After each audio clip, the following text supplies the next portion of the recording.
रिइंकार्नेशन of magical hero episode 3। उस 2 एकड़ जमीन में जहां तक जुगनू की नज़र पहुंच रही थी वहां तक उसकी मकई की फसल थी, लेकिन वो मुरझाई हुई थी।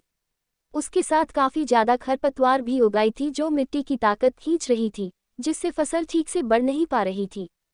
फसल की ऊंचाई जुगनू की आधी लंबाई के बराबर भी नहीं थी, बल्कि घुटनों तक आ रही थी। ये देख के वो बहुत परेशान हो गया।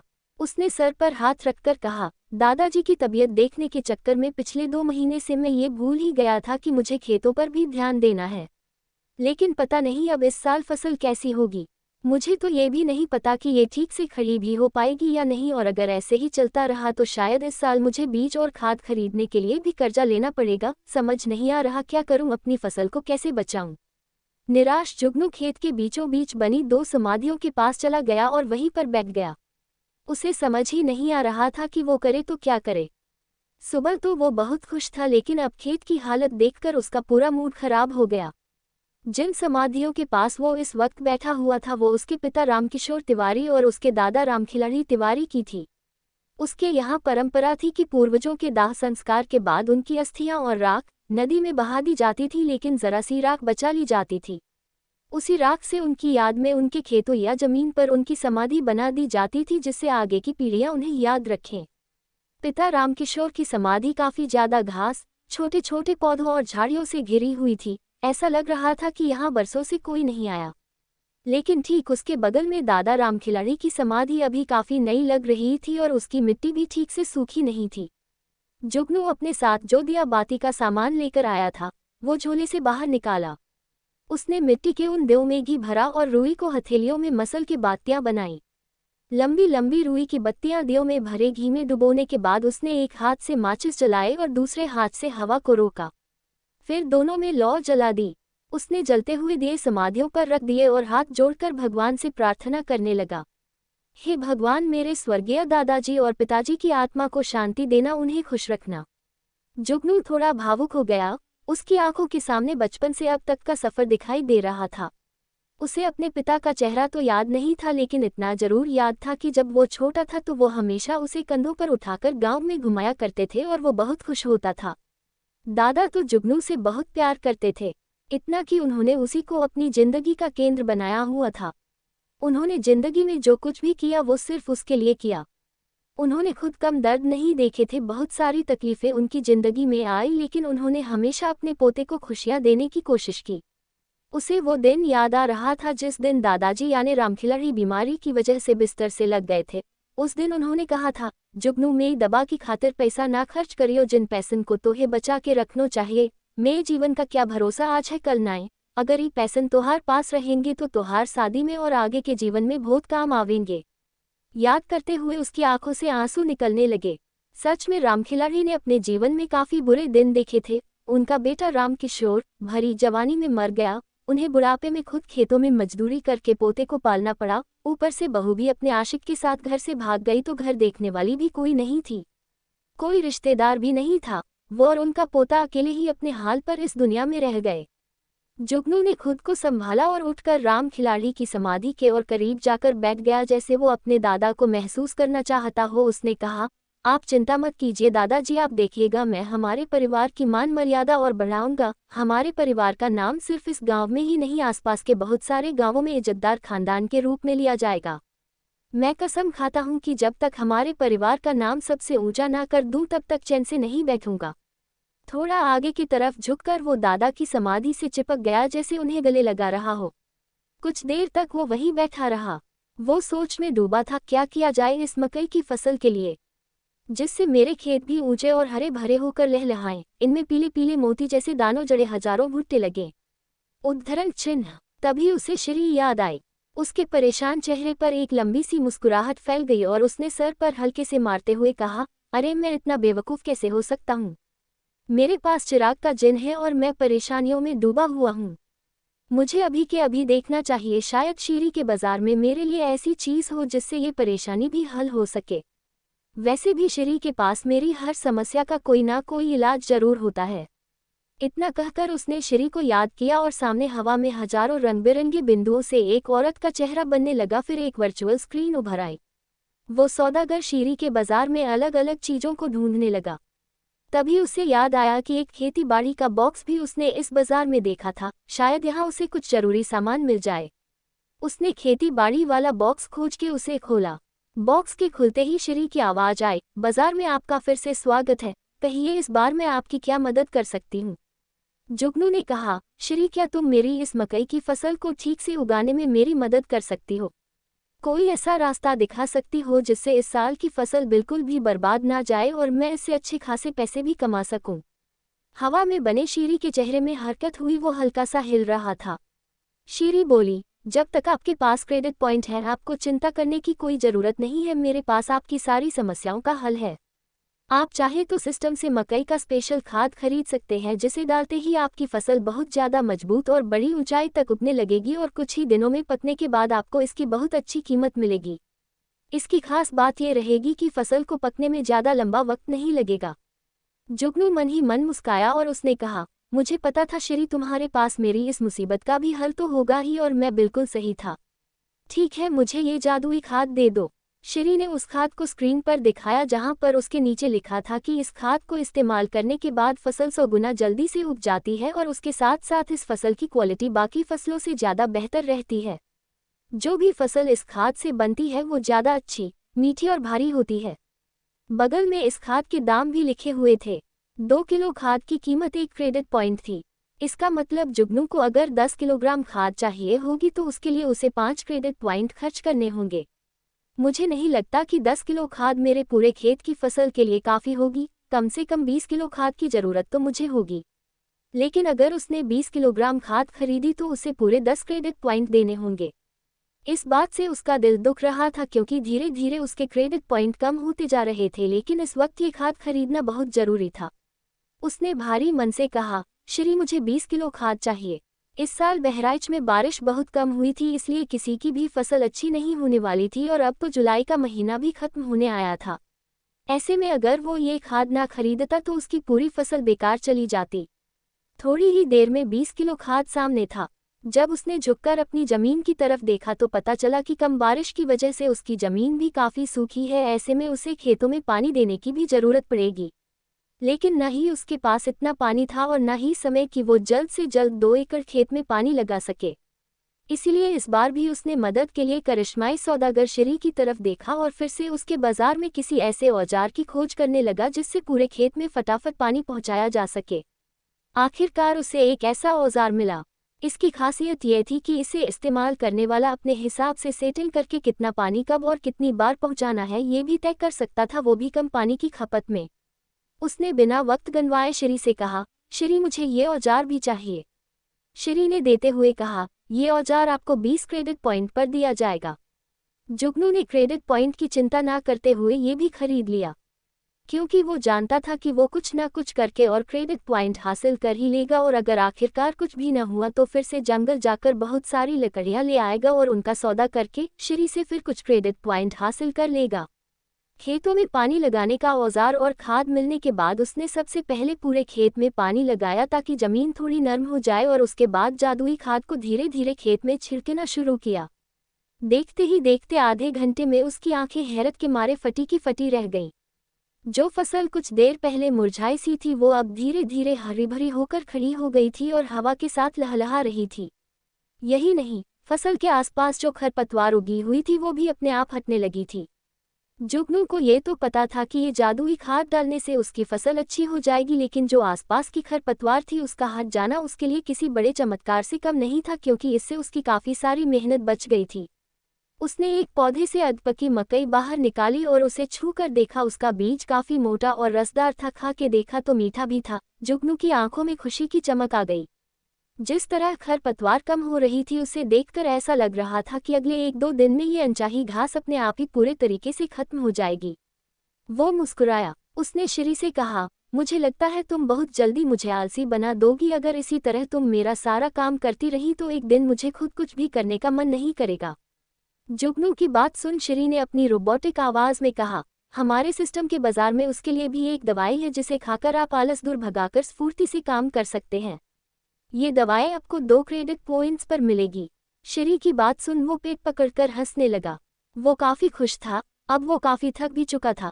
दोपहर के 1 बजे बजने वाले थे। सूरज सर पर था और गर्मी इतनी थी कि वो पसीने से पूरा भीग चुका था। उसे भूख भी लगी थी। ऐसे में वो घने पेड़ की छांव ढूंढते हुए गांव के पास आ पहुंचा, जहां उसे कुछ ही दूर कई सारे घने पेड़ों का झुरमुट दिखाई दिया। 5 पेड़ों के इस झुरमुट को पचपेड़ा कहते थे। राहगीर अक्सर यहीं रुक के आराम करते थे। लेकिन जैसे ही वो उन पेड़ों के पास आया तो देखा छांव में पहले से बहुत सारे किसान बैठे हुए थे और अपना कलेवा कर रहे थे, यानी दोपहर का खाना खा रहे थे जो उनके घर की औरतें लाई थीं। साथ ही पेड़ की ठंडी हवा के मजे भी ले रहे थे। तभी उसकी नज़र वहां बैठे ठाकुर रतन और उसके दोस्तों पर भी पड़ी, जो वहां पत्थरों पर बैठे गप्पे लड़ा रहे थे। उन्हें देखते ही जुगनू बिना उनकी तरफ ध्यान दिए वहां से जाने लगा, लेकिन रतन की नज़र उस पर पड़ गई। उसने आवाज लगाई, अरे जुगनू भैया, आप यहाँ कैसे? रतन की आवाज में काफी अपनापन था, लेकिन वो जानता था कि रतन कभी भी इतने प्यार से उससे बात नहीं कर सकता था। साथ ही रतन के दोस्तों की आंखों में वो अपने लिए नफरत देख पा रहा था। ऐसे में वो जानता था कि अब रतन कोई ना कोई कांड जरूर करेगा। पहले से ही अपने बचाव के लिए उसने सोचा कि उसे किसी फिल्म या कहानी के कैरेक्टर की शक्ति को अपने अंदर बुला लेना चाहिए। उसने चुपके से शेरी को याद किया और सामने वाले स्क्रीन पर उस शक्ति को ढूंढने लगा, लेकिन जैसे ही उसने उसके दांत देखे तो उसके दांत डर के मारे कांपने लगे। पिछली बार ये शक्तियां जुगनू को बिना किसी क्रेडिट पॉइंट पर दी गई थी, लेकिन इस बार इसके लिए उसे पूरे 80 क्रेडिट पॉइंट खर्च करने पड़ते। देखकर उसने परेशानी से कहा, अरे 80 क्रेडिट पॉइंट, ये मैं कहाँ से लाऊंगा? और अगर मैंने इस वक्त ये शक्ति उधार नहीं ली और इन लोगों ने मुझ पर हमला बोल दिया तो मैं खुद को बचा ही नहीं पाऊंगा। अब मैं क्या करूं? जुगनू जानता था कि बिना इन शक्तियों के वो ठाकुर रतन और उसके दोस्तों से कभी नहीं जीत सकता। जीतना तो दूर, उनके सामने कुछ पल के लिए टिक भी नहीं सकता। ऐसे में अब उसे डर सता रहा था, वो क्या करे। जब जुगनू ने पाया कि शेरी से दोबारा बाहुबली जैसी शक्ति खरीदने के लिए उसे 80 क्रेडिट पॉइंट्स देने पड़ेंगे, तो उसने सोचा बार बार इस तरह से पॉइंट्स खर्च करने से बेहतर है जो स्किल बॉक्स था उसी में से कोई ऐसी स्किल ले लूं जिससे मैं इन सबसे हमेशा के लिए लड़ने के काबिल हो जाऊं। कोई ऐसी कला सीख लूं जैसे बॉक्सिंग, रेसलिंग या फिर कराटे। रास्ते में खड़ा जुगनू यही सोच रहा था कि तभी सामने पत्थर पे बैठे रतन सिंह ने कहा, जुगनू भैया जी आइए ना, हमारे साथ बैठिए, कुछ खा लीजिए। वैसे भी आप थके हुए लग रहे हैं, लगता है खेत से काम करके आ रहे हैं। रतन से इतना प्यार मिलने के बाद जैसे जुगनू की भूख ही नहीं बची थी। उसने जवाब दिया, नहीं नहीं, तुम लोग खा लो, मुझे फिलहाल भूख नहीं है। लेकिन रतन ने उसकी बात बिल्कुल भी नहीं मानी। उसने जबरदस्ती उसका हाथ पकड़ा और खींच के अपने साथ बिठा लिया। उसने अपने दोस्तों के हाथों से खाने का डब्बा छीन के जुगनू को देते हुए कहा, लीजिए ना भैया जी, आप खाए, बड़े मजेदार घी के पराठे और आम का अचार है। फिर अपने दोस्त को डांटते हुए कहा, शर्म नहीं आती भैया जी, थक के आए हैं, पहले उन्हें खा लेने दो। दिख नहीं रहा खेत में कितनी मेहनत करके आए हैं ये। जुगनू को लगा कि रतन बिना मतलब उससे इतना प्यार तो कभी नहीं जताएगा, हो सकता है दाल में कुछ काला हो। उसने खाने से पहले रतन से कहा, अरे मुझे लगता है तुम भी काफी मेहनत करके थक चुके हो, चलो दोनों भाई आज मिलकर खाते हैं। वैसे भी कल हम दोनों के बीच कुछ ज्यादा ही तनातनी हो गई थी, आज साथ बैठकर सारे गिले शिकवे दूर कर लेते हैं। रतन ना में अपना सर हिलाने ही जा रहा था, इतनी देर में जुगनू ने एक निवाला उसके मुंह में भी डाल दिया। उसने मुंह टेढ़ा करते हुए कौर चबाया और निगल गया। एक एक करके जुगनू ने रतन के सारे दोस्तों के मुंह में निवाले रख दिए और उनके निगलने के बाद ही खुद थोड़ा सा खाना खाया। रतन ने डिब्बा समेटते हुए पूछा, वैसे भैया जी एक बात पूछूं, कल आपने ये जो कुछ भी किया वो कैसे कर लिया? मेरा मतलब है कि मैंने आपको कभी कोई भी लड़ाई का अभ्यास करते नहीं देखा, नहीं कभी आपको बॉक्सिंग या कुश्ती करते देखा, तो फिर अचानक आप में इतनी सारी शक्ति कहाँ से आ गई? ऐसा भी क्या खाते हैं आप, जरा हमें भी तो बताइए। जुगनू समझ चुका था कि रतन उससे कुछ उगलवाने की कोशिश कर रहा था, लेकिन वो भी इतना बेवकूफ़ नहीं था। उसने बड़ी ही प्यारे अंदाज में कहा, अरे नहीं नहीं, ऐसी कोई बात नहीं है। पता है जब हम छोटे थे तो तुम और तुम्हारे सारे दोस्त मेरा कितना मजाक उड़ाते थे, बस तभी से मैंने ठान लिया था कि मैं खुद को इतना मजबूत बना लूंगा कि एक साथ 10-10 लोगों को पछाड़ दूं। बस इसी हौसले ने मुझे कल रात हिम्मत दी। इतना कहकर वो वहां से निकलने लगा। जब उसने मुड़कर रतन का चेहरा देखा तो उस पे खास खुशी नहीं थी, जैसे उसे जो जानना था उसका जवाब उसे मिला ही ना हो। वो जान चुका था कि ऐसे या वैसे रतन उससे सच उगलवा के रहेगा, और अगर उसके मन की न हुई तो फिर से उसे पिटवाने की कोशिश कर सकता है। जरा दूर आके उसने सोचा, इस बार तो मैं जैसे तैसे बच गया, लेकिन हर बार बचना आसान नहीं होगा। लगता है शेरी की मदद से कोई ऐसा हुनर सीख लेना चाहिए जिससे अपना बचाव कर सकूं।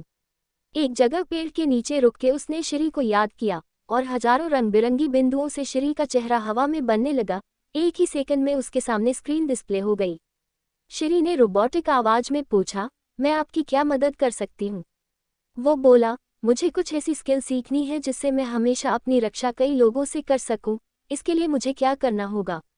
श्री ने कुछ किताबें उसके सामने रखते हुए कहा, आप इन किताबों का इस्तेमाल करके ऐसी टेक्निक सीख सकते हैं जिससे आप एक साथ हजारों लोगों से भी अपनी रक्षा कर सकेंगे। इतनी सारी किताबों को देख के वो काफी खुश था, लेकिन एक ही पल में उसकी सारी खुशी हवा हो गई जब उसने उनके दाम देखे। Judo karate stage 1 500 credit point. Judo karate stage 2 1500 credit point. Judo karate master stage 3000 credit point. प्राचीन हथियार चलाने की कला 5000 क्रेडिट पॉइंट। प्राचीन विशेष दैवीय रक्षा की कला 6000 क्रेडिट पॉइंट। इतनी सारी कीमतें देख के जुगनू की आंखें फटी की फटी रह गईं। वो इतना परेशान हो गया कि बड़बड़ाने लगा, इनमें से किसी एक किताब को खरीदने के लिए आखिर अब मुझे क्या क्या बेचना पड़ेगा? लगता है एक किडनी भी बेच दूंगा तो भी इन किताबों को खरीदने के पॉइंट कभी जमा नहीं कर पाऊंगा। उसका सर चकरा चुका था। वो नहीं चाहता था कि इतने पॉइंट्स वो इन किताबों को खरीदने में लगा दे।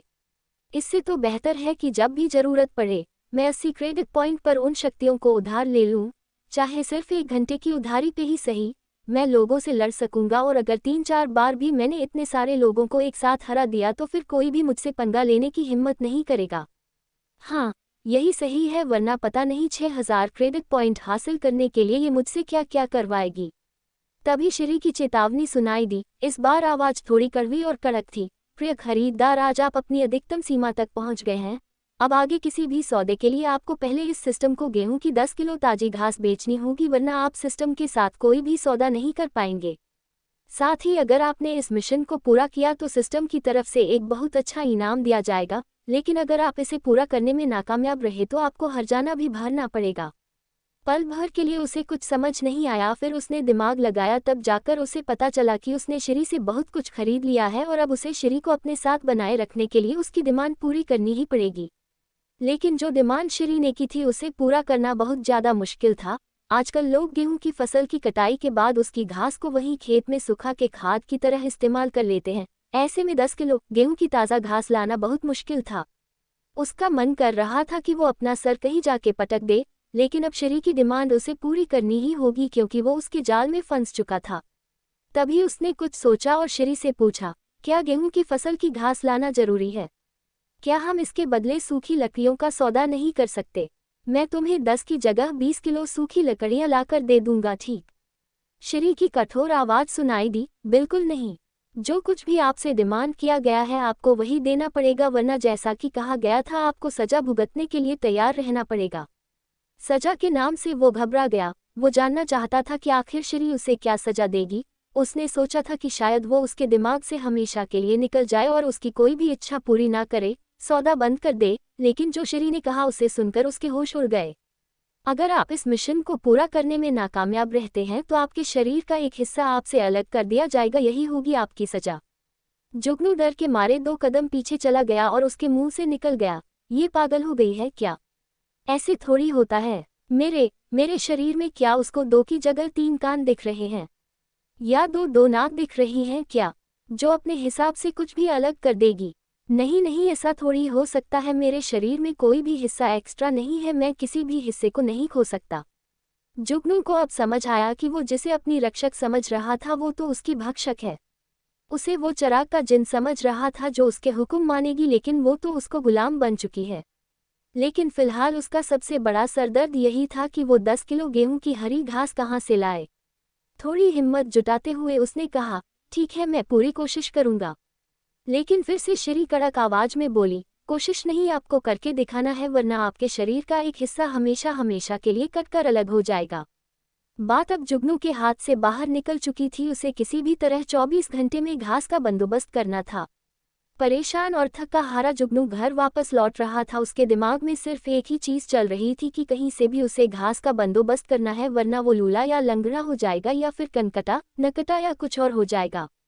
जब वो घर के पास पहुंचा तो देखा सोनतारा तस्सी पर कपड़े सुखा रही थी। शाम के 7 भी बज चुके थे। उसे याद आया कि सोनतारा और केसर के पास बड़ी सी जमीन है जहां वो गेहूं उगाते हैं और उनके पास गेहूं की घास फालतू पड़ी रहती है।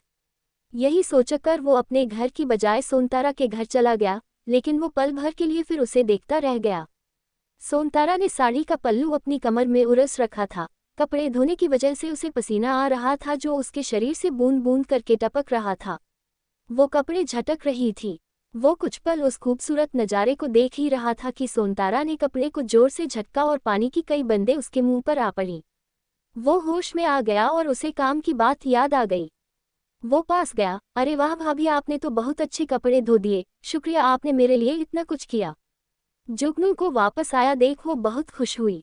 उसने पसीना पोंछते हुए कहा, अरे इसमें शुक्रिया की कौन बात थी, हम तुम्हें सुबह कहे थे ना, तुम्हारा काम करने में हमको खुशी मिलती है। आओ ना बैठो, हम तुम्हें पानी देते हैं। वैसे भी खाने की तैयारी हो ही चुकी है, बस 10-15 मिनट में हम रात का खाना बना लेंगे। तुम खाना खाकर ही जाना।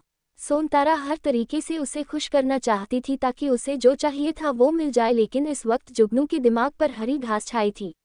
अरे नहीं नहीं भाभी, मुझे अभी भूख नहीं लगी, वो दरअसल मुझे आपसे कुछ बात करनी थी। सोनतारा ने उसे पानी का गिलास देते हुए कहा, हाँ तो कहो ना, क्या बात है। जुगनू ने थोड़ा हिचकिचाते हुए कहा, मुझे पता है आपके पास गेहूं की हरी घास पड़ी है, बस वही खरीदना चाहता हूँ। वो घास शायद 2 किलो होगी, उसके बदले मैं आपको 400 रुपये दूंगा। क्या आपको घास मुझे बेचोगी? पहली बार कोई इंसान घास खरीदने के लिए इतने ज्यादा पैसे देने को तैयार था। उसे बात कुछ हजम नहीं हुई, इसलिए पूछा, ये क्या बात हुई? तुम घास के इतने सारे पैसे क्यों देना चाहते हो? अच्छा, तो कहीं वो घास तुम अपनी उन गायों को खिलाने के लिए तो नहीं मांग रहे? अगर उनके लिए ही चाहिए तो घास तो मैं ऐसे ही दे सकती हूँ। गायों का जिक्र सुन कुछ देर के लिए जुगनू बिल्कुल चुप हो गया, जैसे उसकी कोई चोरी पकड़ी गई हो। वो कोई जवाब देता इससे पहले वो बोली, वैसे गायों को गेहूं की घास खिलाना जरूरी नहीं होता, तुम उन्हें कोई भी घास खिला सकते हो या फिर कोई भी चारा दे सकते हो, वो खा लेंगी। उसने सोचा आखिर सोनतारा को उन गायों के बारे में कैसे पता चला, लेकिन थी तो वो गाय ही आवाज करती तो किसी को भी पता चलना ही था, और वैसे भी उन दोनों के आंगन की दीवार इतनी छोटी थी कि सोनतारा आसानी से अंदर जो कुछ भी चल रहा था वो देख पाती।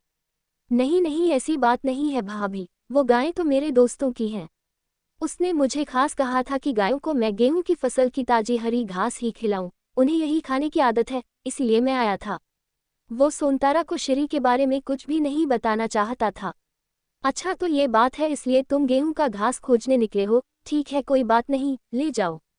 वो बोली। वैसे भी जो कीमत जुगनू दे रहा था वो बहुत ज्यादा थी, इसलिए सोनतारा ने ज्यादा सवाल जवाब नहीं किए। जुगनू ने पानी का ग्लास एक तरफ रखा और तुरंत जाकर उसकी घास को देखने लगा। ये घास तकरीबन 2 किलो होगी है ना?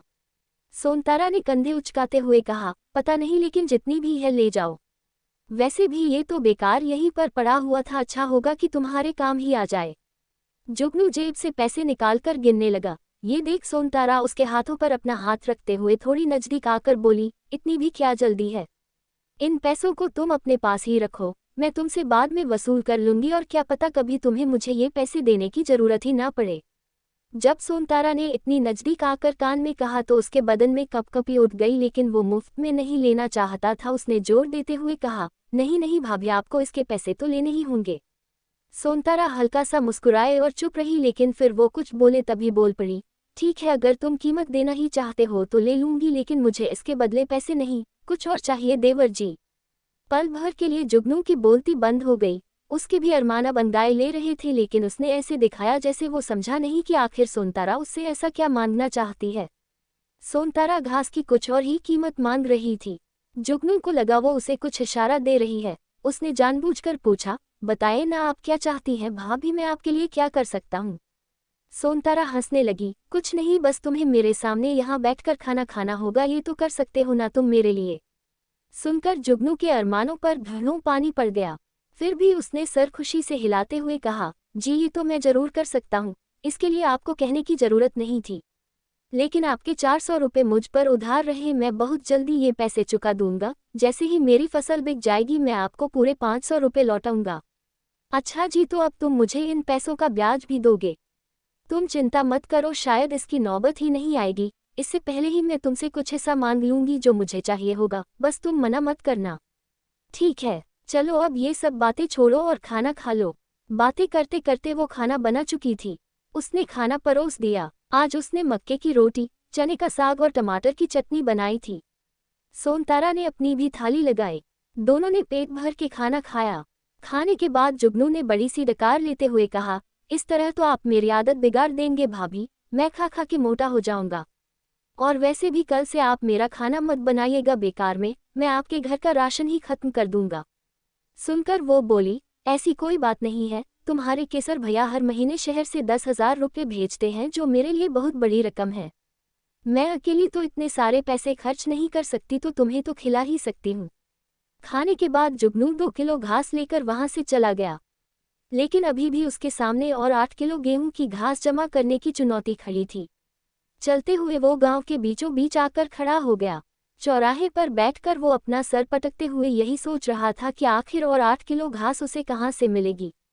लेकिन उसे इस बात की भी तसल्ली थी कि उसने थोड़ी घास इकट्ठी कर ली है। सोच सोचकर उसकी जान निकली जा रही थी। उसने खुद को ही कोसते हुए कहा, इस बार तो मैंने अपने पैरों पर खुद कुल्हाड़ी मारी है। बस एक बार ये काम पूरा कर लूं तो इस सौदागर श्री से हमेशा हमेशा के लिए पीछा छुड़ा लूंगा, वरना क्या पता आज सिर्फ धमकी मिली है, कल ये सच में मेरे शरीर का कोई हिस्सा काट दे और मैं अपाहिज बन जाऊंगा। नहीं नहीं, मैं ऐसा नहीं होने दे सकता। गरीबी तो फिर भी ठीक है, लेकिन लूला लंगड़ा हो जाऊंगा तो फिर तो कोई लड़की शादी भी नहीं करेगी मुझसे, फिर मैं दादाजी से किया वादा कैसे निभाऊंगा। रात हो गई थी। काफी देर तक वो चौराहे पर जो बैठा रहा। आसपास से गुजरते हुए लोग उसे अजीब नजरों से देख रहे थे। कुछ ने तो पूछा भी, अरे क्या बात है जुगनू भैया, हिन्या काहे बैठे हो। वो किसी से अपनी परेशानी बता भी नहीं सकता था। ऐसे में सबको टरकाते हुए उसने कहा, अरे कुछ नहीं, घर पर थोड़ा अकेला सा लग रहा था तो सोचा चौराहे पर बैठकर थोड़ी ताज़ा हवा ले लूं, बस और कुछ नहीं। शांति से कुछ देर सोचने के बाद अचानक उसका चेहरा चमकने लगा।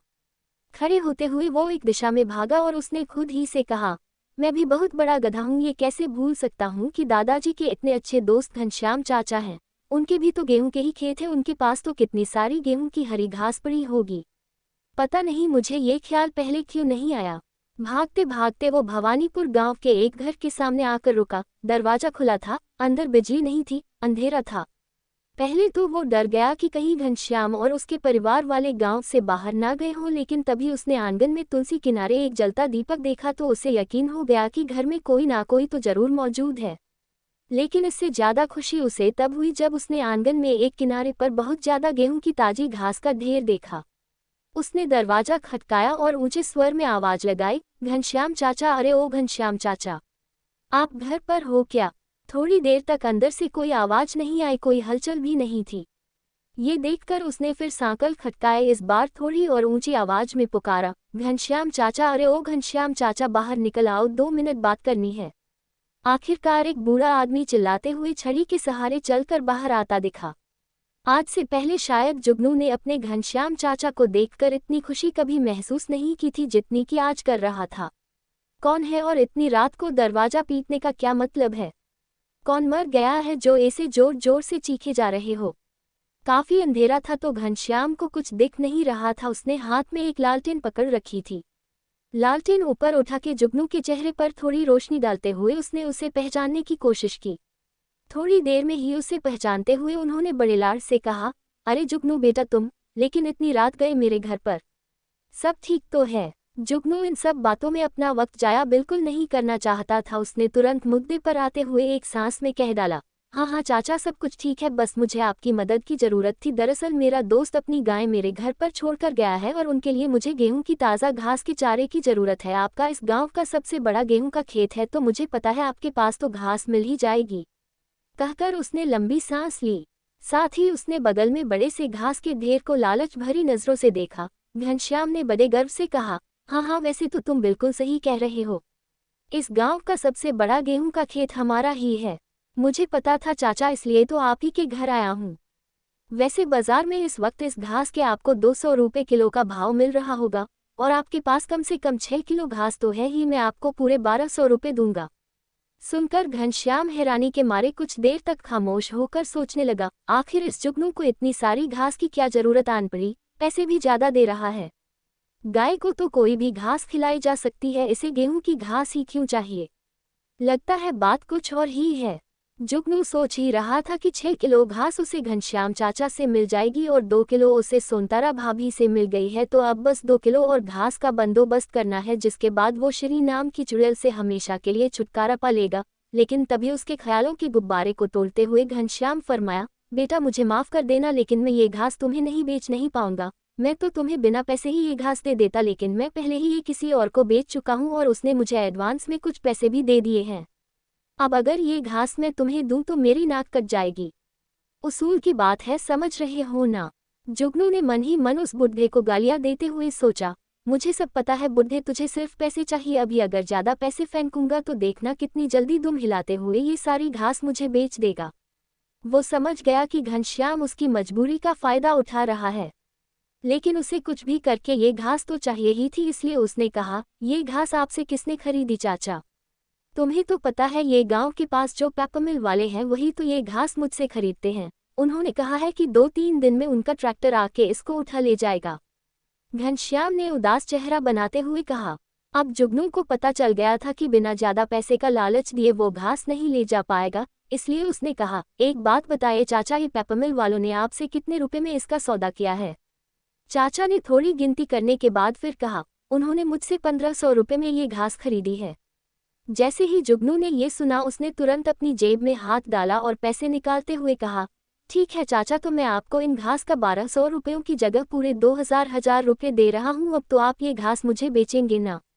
इतना कहते ही उसने तुरंत 2000 रुपये घनश्याम के हाथ में रख दिए। इतने कैश पैसे देखकर घनश्याम की बुरी आंखें चमकने लगीं। जुगनू समझ गया कि ये बुढ़ा उससे झूठी बोल रहा था। घनश्याम ने एक एक नोट को लालटेन के उजाले में ध्यान से देख परखा कि कहीं वो नकली तो नहीं है, लेकिन ये पैसे नकली कैसे हो सकते थे? ये तो वही पैसे थे जो कल रात उसने रतन को मार के हर्जाने के तौर पर उससे छीने थे। सारे पैसों के असली होने की तसल्ली करने के बाद फिर घनश्याम फरमाया, चलो ठीक है, तुम अपने ही बच्चे हो, अब तुम्हारे लिए मैं उन्हें कैसे भी मना लूंगा। एक काम करो, मैं सारी घास तुम्हारे ट्रैक्टर में डलवाने में मदद कर देता हूँ। जुगनू ने उन्हें रोकते हुए कहा, अरे नहीं नहीं चाचा, उसकी कोई ज़रूरत नहीं है, आप आराम से अंदर जाए, इसे यहाँ से कैसे ले जाना है उसका बंदोबस्त मैं खुद कर लूँगा। आपने तो बस मुझे ये घास दी, यही मेरे लिए बहुत है, शुक्रिया। घनश्याम बहुत खुश था, इतने सारे पैसे देखकर वो चकरा गया था।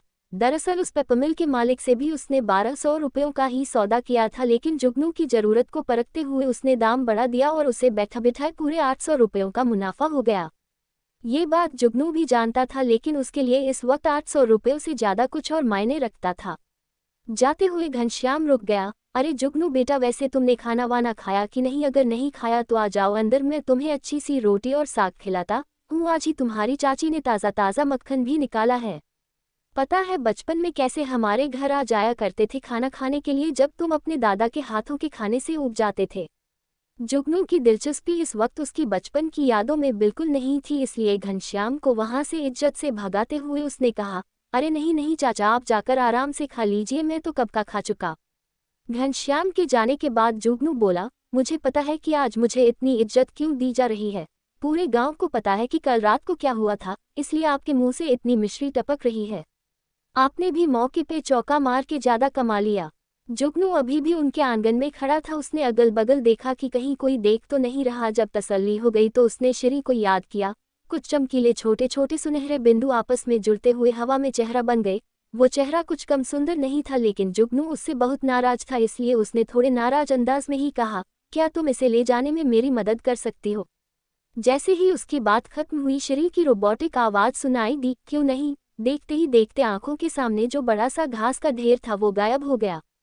जुगनू आखिरकार अब राहत की सांस ले रहा था, क्योंकि उसने 6 किलो 286 ग्राम घास घनश्याम चाचा से और 2 किलो जितनी घास सोनतारा से इकट्ठी कर ली थी। अब बस उसे कहीं से 2 किलो गेहूं की घास का इंतजाम और करना था, फिर वो इस टास्क को पूरा करने में कामयाब हो जाएगा। बिना वक्त गंवाए वो तुरंत अपने घर पहुंच गया और सोनतारा से ली हुई घास दिखाते हुए फिर श्री से कहा, ये घास भी ले लो और फिर मुझे ठीक ठीक बताओ कि अब मुझे और कितनी घास इकट्ठी करनी है।